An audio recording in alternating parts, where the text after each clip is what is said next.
Hello everyone, good morning. कैसे आप सब? तो आप सब भी ठीक होंगे और मैं भी ठीक हूँ। तो यहाँ मेरी सुबह हो चुकी है। इस टाइम बज रहे हैं अभी 5:30। मैं थोड़ा पहले जगी थी, बस बाबू भी जग गया था तो फिर थोड़ा उठने में लेट हो गए। और मैं यहाँ अंदर आ चुकी हूँ, कमरे में अंधेरा है और मैं यहाँ बिस्तर थोड़ा साफ़ कर दूँगी क्योंकि हस्बैंड भी जग चुके हैं और बाबू भी जग चुका है। तो वो हस्बैंड के साथ गई है नीचे, तो पहले मैं बिस्तर साफ़ कर लेती हूँ वरना अभी आ जाएगी तो फिर इसी में खेलने लगेगी। तो अभी सुबह जब हम सुबह जल्दी जग जाते हैं ना तो हमारा काम भी फटाफट जल्दी जल्दी हो जाता है।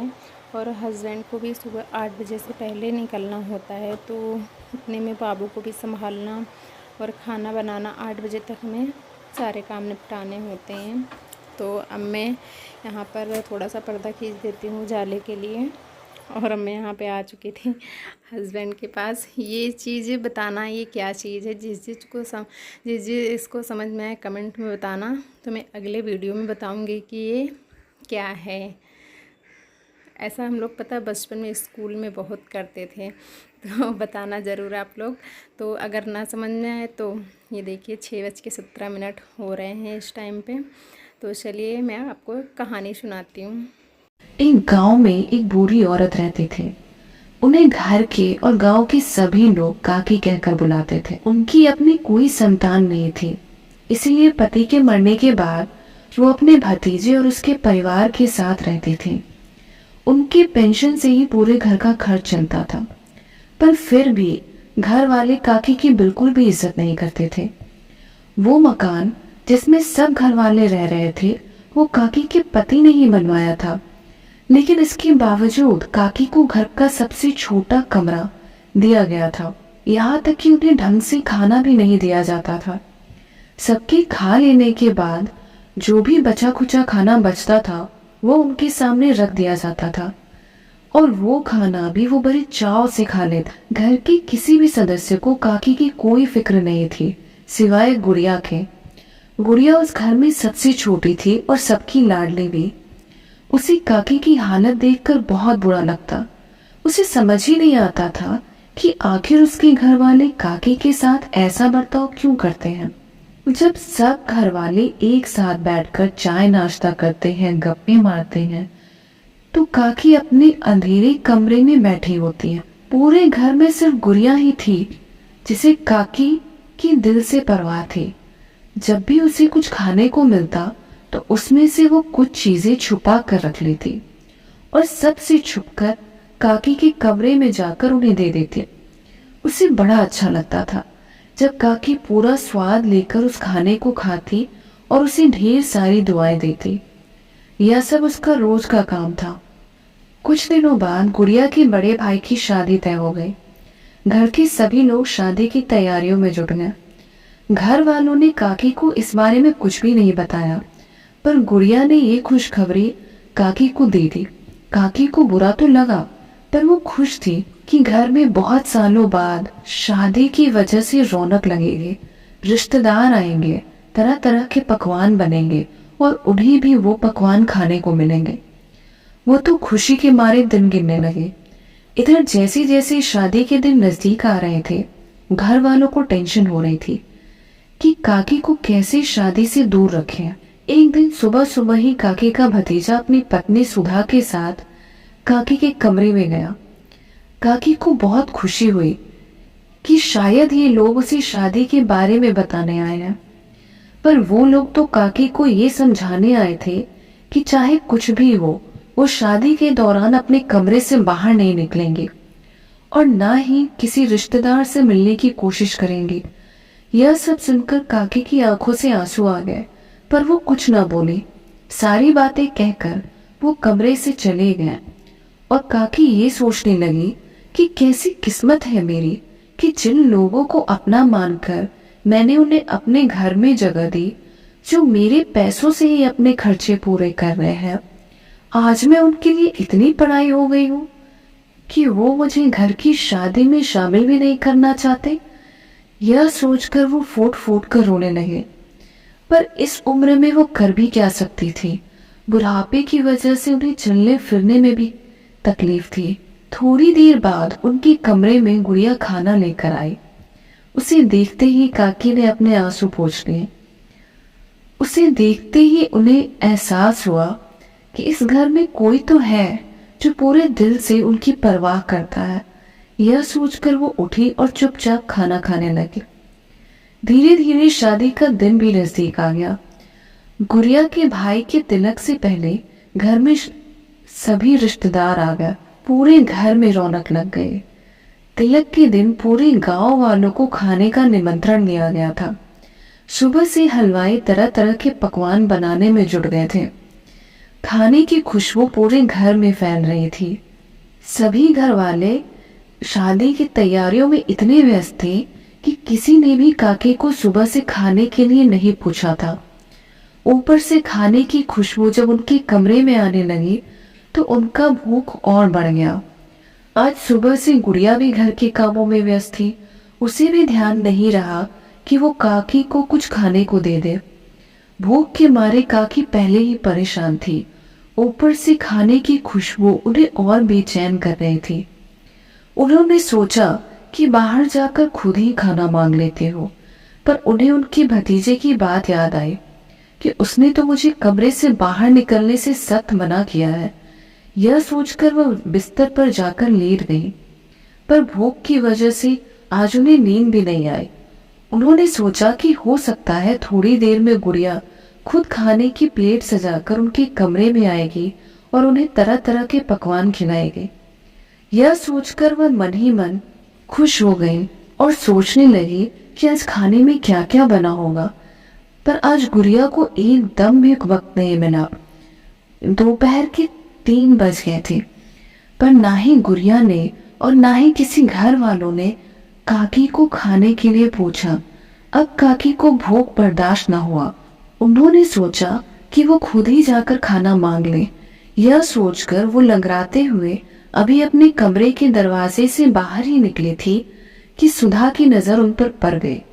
वो दौड़ कर आई और चिल्लाते हुए कहा कि आखिर आप चाहती क्या है?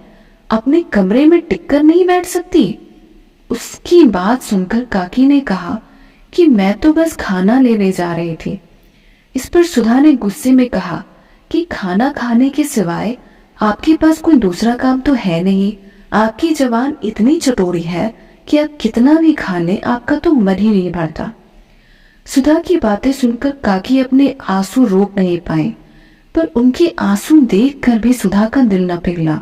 उसने गुस्से में उनका हाथ पकड़ा और उन्हें उनके कमरे में ले जाकर पटक दिया और उन्हें कमरे से बाहर ना निकलने की चेतावनी भी दी।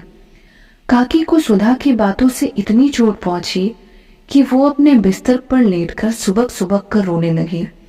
उन्हें शर्मिंदगी हुई कि अगर वो कमरे से बाहर ना निकली होती तो आज उन्हें सुधा की ये जली कटी बातें ना सुननी पड़ती। वो वापस सोने की कोशिश करने लगी, पर भूख के कारण उनकी नींद तो जैसे उड़ ही गई थी। रात को तिलक खत्म होने के बाद सभी गांव वालों ने, रिश्तेदारों और घर वालों ने मिलकर दावत का लुत्फ उठाया। गुड़िया ने रोज की तरह अपने खाने से कुछ पूड़ियां बचाकर काकी के लिए रख ली थी। रात में सबके सोने के बाद वो चुपके से काकी के कमरे में गई। जाकर देखा तो काकी अपने बिस्तर पर लेटी हुई थी। उसके पैरों की आवाज से काकी उठकर बैठ गई। गुड़िया ने उन्हें पूड़ियां खाने को दी। काकी ने पूड़ियां उसके हाथों से लेकर बड़े प्यार से खाई, पर पूड़ियां काफी कम थी और काकी को बहुत तेज भूख लगी थी। उन्होंने गुड़िया से कहा कि वो उसे खाने के लिए थोड़ी और पूड़ियां ला कर दे दे। इस पर गुड़िया ने कहा कि सारा खाना किचन में रखा है और किचन का दरवाजा बंद है। अगर मैंने दरवाजा खोला और गलती से घर में कोई जाग गया तो बड़ी मुसीबत हो जाएगी। काकी को गुड़िया की बात सुनकर सुधा की दोपहर की बात याद आ गई। उसने गुड़िया से कहा कि वो उसे उस जगह ले जाए जहां सारी जूठी प्लेटें पड़ी हुई हैं। गुड़िया काकी का हाथ पकड़कर उन्हें आंगन में ले गई, जहां हर प्लेट में कुछ ना कुछ खाना बचा हुआ था। काकी खाने के एक एक दाने को बड़े प्यार से स्वाद लेकर खाने लगे। इधर कमरे में प्यास से सुधा की नींद खुल गई। उठते ही उसने देखा कि गुड़िया कमरे में नहीं है। वो गुड़िया को ढूंढते हुए जैसे ही आंगन में पहुंची तो उसने देखा कि गुड़िया एक जगह खड़ी है और उसके पास ये बूढ़ी काकी जमीन पर बैठ जूठी प्लेट से खाना उठाकर खा रही हैं। यह देखकर उसकी आंखों से आंसू आ गया। आज इतने दिनों में पहली बार उसे अपने व्यवहार पर शर्मिंदगी हुई। उसने सोचा कि आज शादी के घर में ना जाने कितने लोगों ने भर पेट भोजन किया, पर काकी को किसी ने भी खाने के लिए नहीं पूछा। शादी का सारा इंतजाम जिनके पेंशन से हुआ, उसे यह जूठी प्लेट से खाना खाकर अपना पेट भरना पड़ रहा है। वो चुपचाप किचन में गई और खाने की पूरी एक थाली सजाकर काकी के सामने गई। उसे देखते ही काकी और गुड़िया दोनों डर गए। काकी को लगा कि अब तो सुधा उन्हें जी भरकर बुरा भला कहेगी, पर सुधा ने काकी का हाथ पकड़कर उन्हें उठाया और एक साफ जगह पर बिठाकर उन्हें खाने की थाली परोस दी। यह देखकर काकी और गुड़िया को बड़ा आश्चर्य हुआ। सुधा ने काकी से माफी मांगते हुए उन्हें खाना खाने को कहा। काकी भी दोपहर की सारी बातें भूलकर एक छोटे बच्चे की तरह प्लेट से खाना उठाकर खाने लगे। गुड़िया को यह सब देखकर बहुत खुशी हुई और सुधा को भी काकी को खाना खाते देखकर आज एक अलग ही तरह का सुकून मिला। यह कहानी हमें यही सिखाती है कि हमें रिश्तों की कदर भी पैसों की तरह ही करनी चाहिए, क्योंकि दोनों को गंवाना बहुत आसान है और कमाना मुश्किल। अपने करीबी रिश्तों और लोगों को इतना भी मत तड़पाएं कि आप खुद अपनी नजरों में ही गिर जाएं।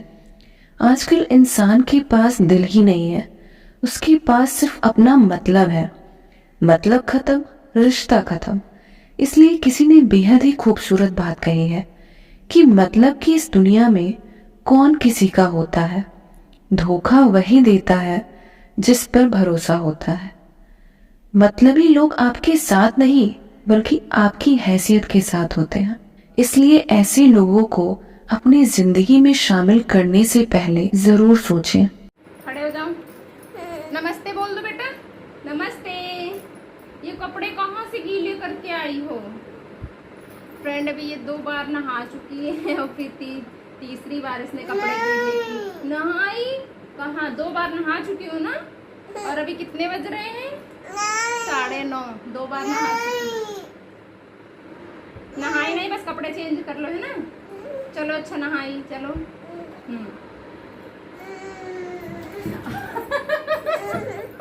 नहाई बेटा भी दोपहर में करेंगे ना। और सुनो तो, अच्छा बाबू कपड़े चेंज कर देना, बाबू को बेटा बाबू बना दे, है ना? हाँ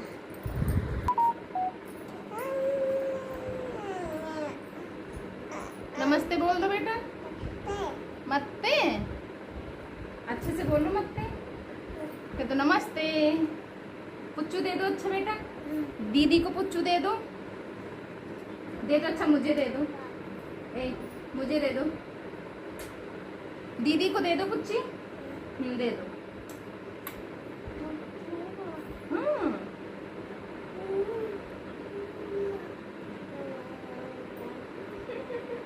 नमस्ते नमस्ते।